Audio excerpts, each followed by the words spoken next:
Welcome, my friends. How do I find you this week? Are you well? Are you happy? Are you rested? Are you caring for yourself?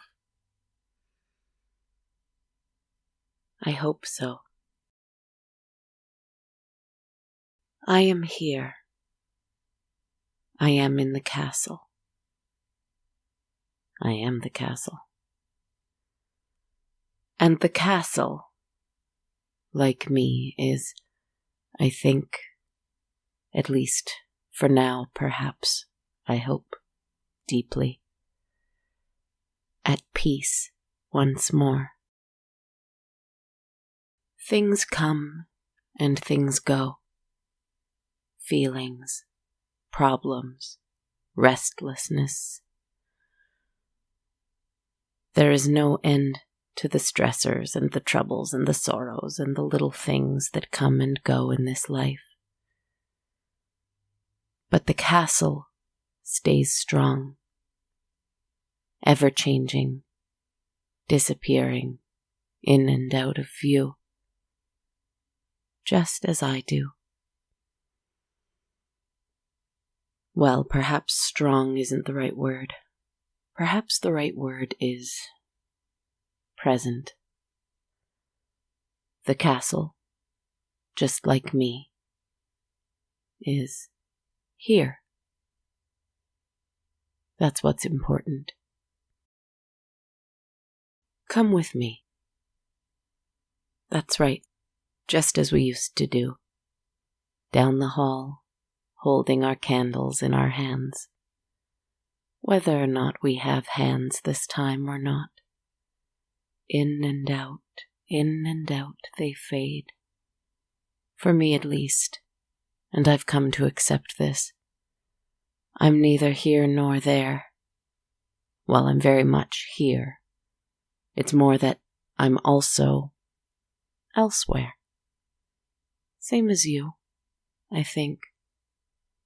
Is it that there is more than one of each of us, so that we can be in multiple places at once?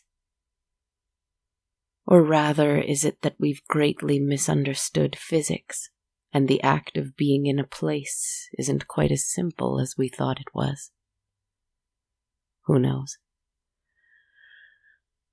Either way, as you are here, follow me and follow the candlelight. You know the drill. We follow a long red carpet, and on either side of us is darkness. The castle will take us where the castle wants us. But look, there, up on the ceiling, or at least up in the black space where there normally would be a ceiling. A little star. It's bright, like a neon yellowish green, and it has 5 points. It's not unlike something a child might put on the ceiling in the bedroom. Do you know those stars? Little plastic things one puts on their walls, and when the lights go off, they glow so sweetly and make such a comforting sight. As we keep going, more and more of them appear. They vary in sizes. There are some little moons too, maybe little planets with little rings around them. They start to pepper the walls, too, and they do so more densely the further along we go. So sweet, so darling. As we keep going, I noticed something else among them. Little points of white light. First one, then two, then several. Then they begin to outnumber the plastic ones and take them over as we walk in what seems to be outer space. Here's our door. It stands among the darkness, surrounded by stars, stars near and far. I think the walls have gone. The door itself is plain enough, interestingly. Well, here we are. This is the observatory. Allow me.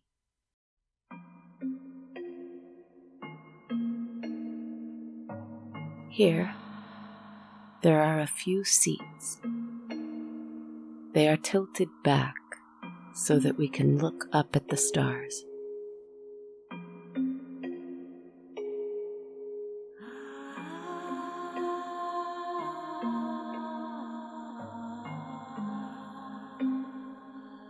The ceiling is the stars.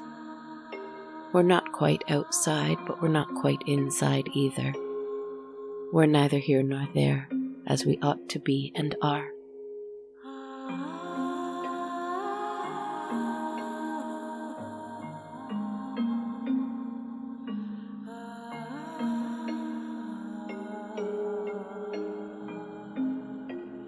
It's an observatory, though it doesn't have a telescope, because the sky doesn't quite work like that in this room. Let me show you what I mean. If you'd like to, sit down, or bring the version of your body that is in this castle here with me to one of these lovely, comfy seats, and sit across from me. Lean back if you feel safe enough to, and look up at the night sky with me.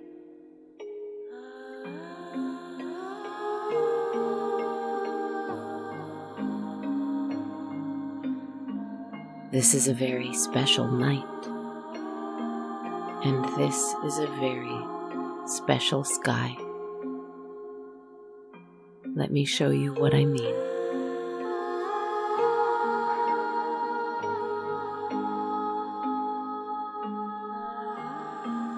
See that shooting star over there? It's not really behaving like one, is it? Easy, that's because it's not. It's sort of swirling, dancing, looping in and out and around, pausing sometimes and then changing direction.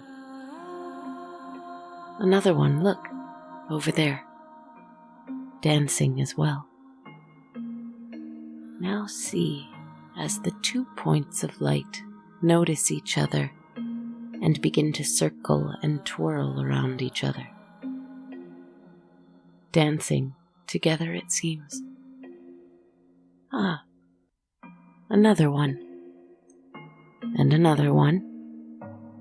And then another one. Join, one after the other.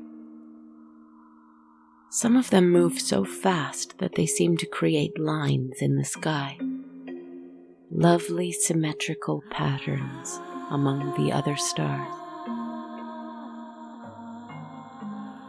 Let's go closer. The whole room easily moves towards it as though we are in a little capsule hurtling through space.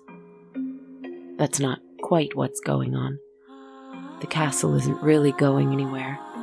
It's just that we can be wherever we want to be. Easy to do here, don't you think? The closer we go, the more we are able to see that they are shaped like creatures. Some we recognize, some we do not. Some have bodies not unlike the ones we sometimes have. Faces.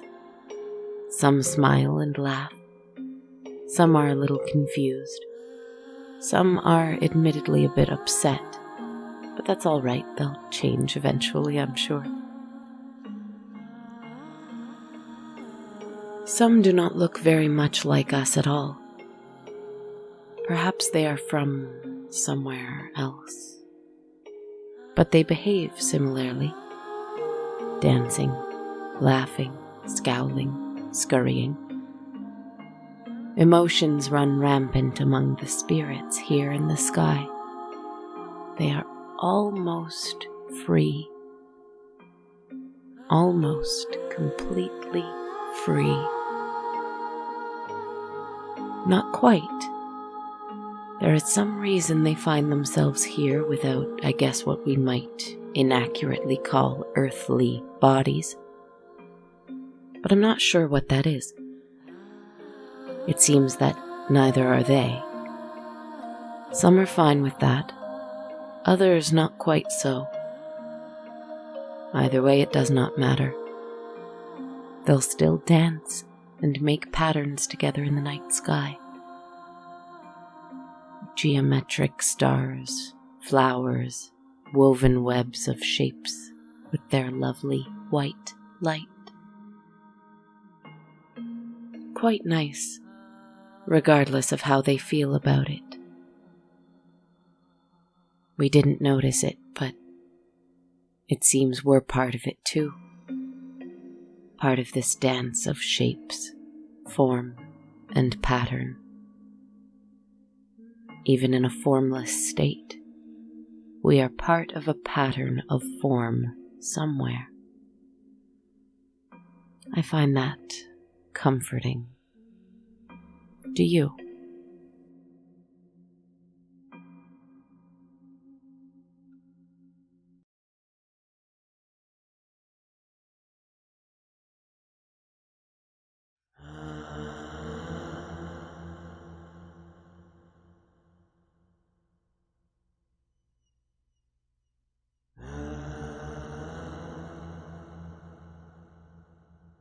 Take a deep breath.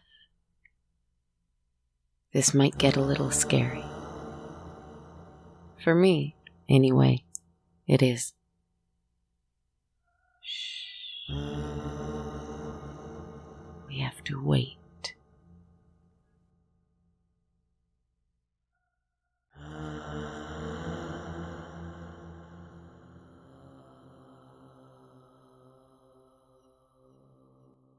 The souls have stopped their dance and are scattering, fleeing. There's no point, though. Poor things. You'll see. Something is coming. It's difficult to describe. It's very large. It's very empty. It's very hungry. I can't tell you much about science, the science of space, quantum physics, anything like that. That's not the realm my mind exists in. Not on this plane anyway, and not in any kind of verbal realm. But I think there is something that I intimately understand about the concept of black holes. The idea of something containing an emptiness so crushing that it devours anything in its path. I understand that it is at the same time the opposite of emptiness. It is so densely full of matter that it cannot help but be destructive. There is just so much in it, from my understanding.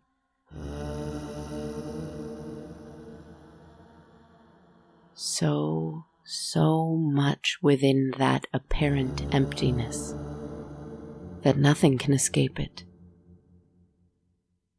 Everything nearby will get pulled into it, sucked up into that dense emptiness. And within it, who knows what happens? Well, some do, or so they say. They eat. If something were to fall into a black hole, it would be torn apart into ribbons, compressed, split, ripped into bits and bits and bits. Little tiny molecules everywhere, scattered far, far away. And that's that. Or so we tend to suppose. More on that later. Oh, perhaps sooner than we might like anyway. There it is. See?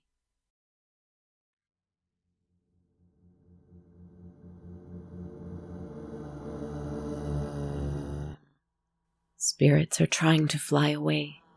These spirits from our planet and others, screaming, scrambling, trying to escape. But the black hole is too big. It's not fast, but it's inescapable, and they are falling into it. To us, it seems they're merely disappearing. I hate to tell you this, my friend, but it's coming for us, too. It's coming towards us. It's coming towards the castle. It's coming for the earth. I'm not trying to escape because there's no point. And I'll tell you a delicious little secret about it.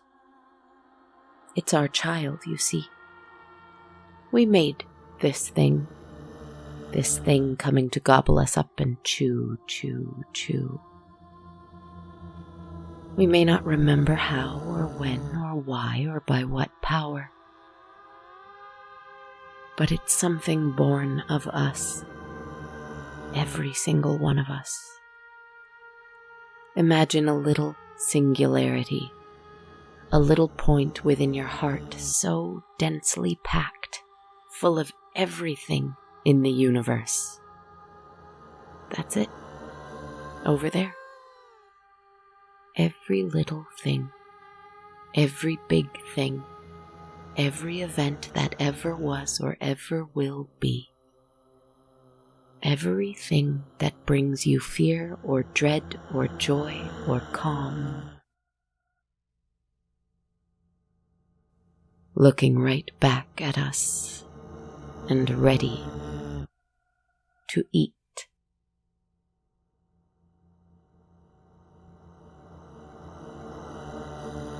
What happens if it all goes? If my body on earth goes away, that's fine. My soul can stay on earth. If earth goes, that's fine. My soul can play in the stars. If the stars in the night sky go, that's fine. My soul will fly to another galaxy. If that galaxy goes, no problem. I shall then fly to another and another and another. But what happens if it all gets swallowed up? Every last bit of it. As is happening right now. Let's find out.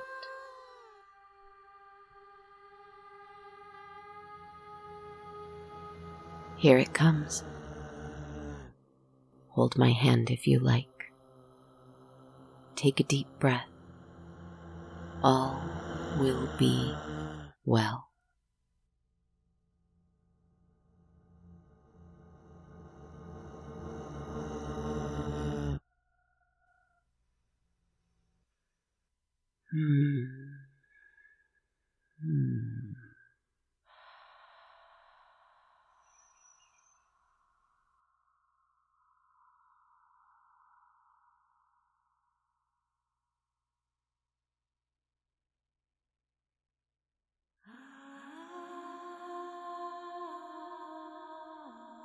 You know, it doesn't hurt at all. Compressed, torn up, stretched, devoured. It doesn't hurt. In fact, it feels more like there's space opening up between every bone, every muscle, every sinew, every drop of blood, every molecule, every thought, every feeling, every fear, every longing. Space between all of them.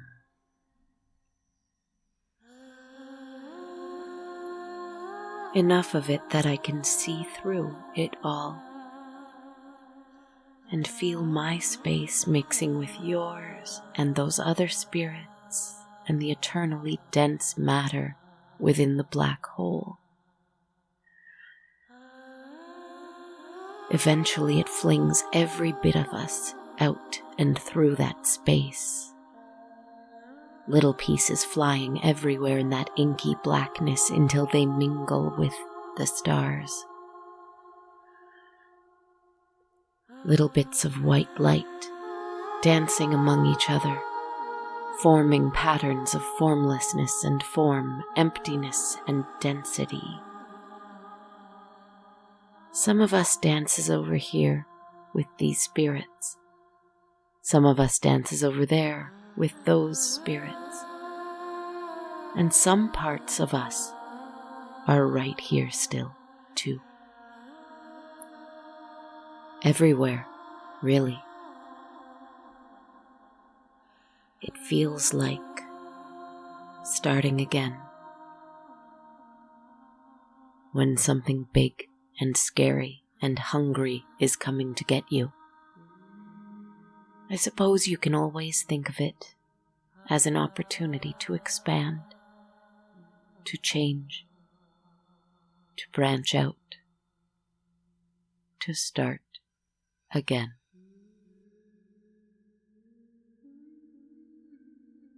Perhaps one of these little star particles from my previous form will create a new world. I would say in time, but we both know that that's not a measurement that will really apply here. Now I get the chance to just be the sky. That's nice. Big scary thing coming to eat us, coming to take the sun, coming to take every little thing like muscles and bones and televisions and phones and decadences and responsibilities and.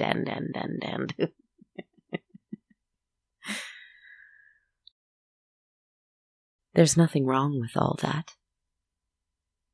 But when the big, scary thing comes, even that won't be the end.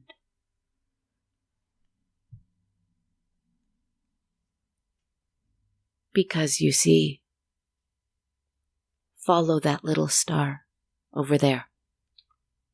That one that is one of the billion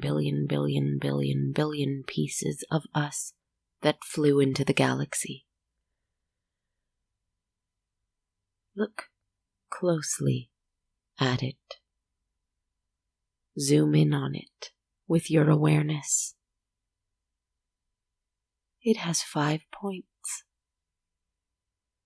It's a bright neon yellowish green, like a little plastic star a child might put on the ceiling in the bedroom, so they won't be afraid of the dark.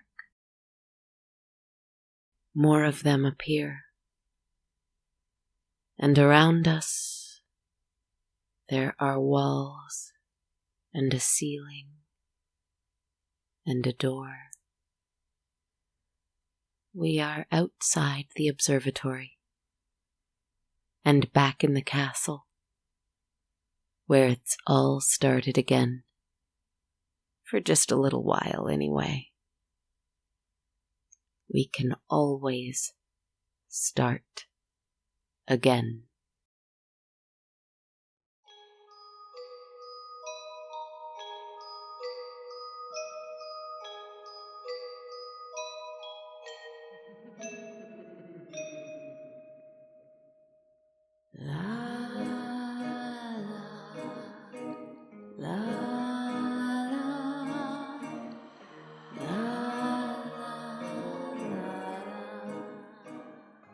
Hello very much, my friends, and welcome to my latest episode of On a Dark, Cold Night, number 243.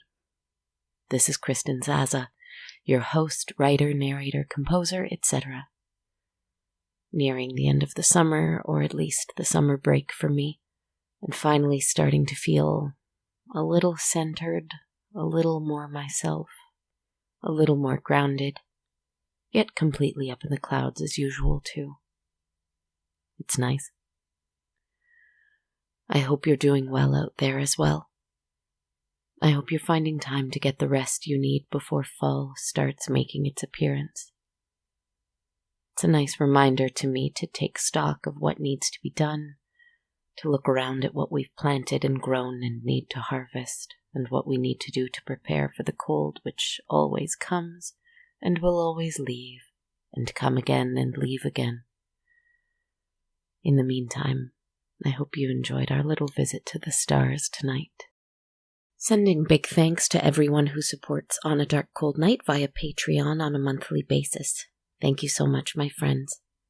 Every supporter of $1 US a month gets access to my complete soundtrack, while every supporter of $5 US or more gets that, a monthly tarot reading video every full moon, and a weekly bonus meditation on Thursdays called Quick Moments. You can learn more at patreon.com/darkcoldnight.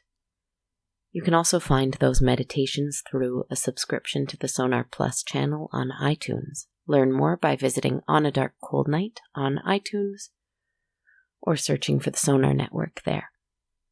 You can support one time only without any perks through ko-fi.com at ko-fi.com/darkcoldnight. Or by buying a t-shirt or hoodie at bonfire.com/on-a-dark-cold-night. I'd also always love it if you followed me on social media. I'm on Instagram at Dark Cold Night Podcast, Facebook and YouTube under On a Dark Cold Night, TikTok at Kristen Zaza, and though you can still find me on Twitter for the time being at A Dark Cold Night, I'm also moving over to Blue Sky finally, because, I'm just getting sick of the Tyrant King's nonsense. You can find me on Blue Sky at Kristen Zaza.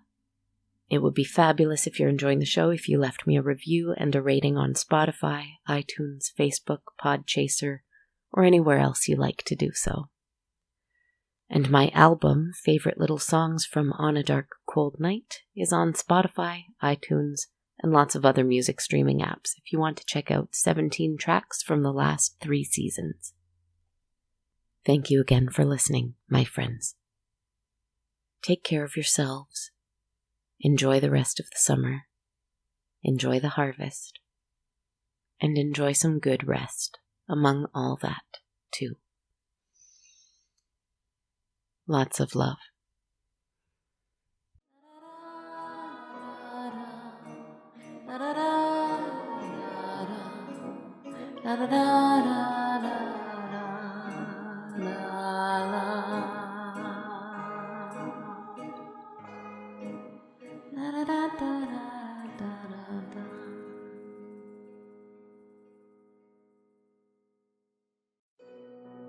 This podcast has been brought to you by the Sonar Network. Sonar.